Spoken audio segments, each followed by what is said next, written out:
Hero విజయ్‌కి సంబంధించినటువంటి పరిణామాలే విచిత్రంగా ఉంది. హీరో విజయ్ ఇప్పుడు సీఎం విజయ్ అయ్యారు.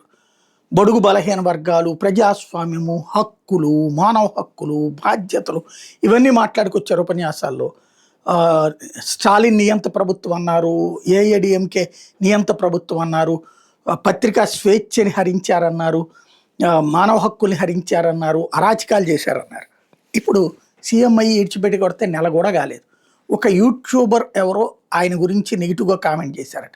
సైబర్ పోలీసులు వెళ్ళి అతన్ని అరెస్ట్ చేసి తీసుకొచ్చారు. ఒకవేళ దుర్భాషలు ఆడారనుకుందాం, నోటీస్ ఇచ్చి విచారణ పిలవాలి.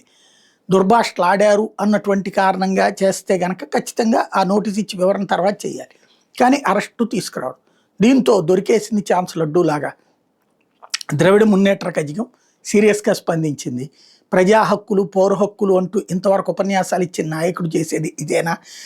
చివరికి భావ ప్రకటన స్వేచ్ఛని హరించేస్తారా అన్నటువంటిది డీఎంకే అడిగితే, అతను మాట్లాడిన పచ్చి బూతు పదాలు, విమర్శిస్తంలో తప్పు లేదు, విమర్శ కాకుండా దుర్భాషలాడాడు, దూషణలు చేశాడు కాబట్టినే అరెస్ట్ చేశారన్నట్టు ప్రభుత్వం చెప్తున్న లెక్క.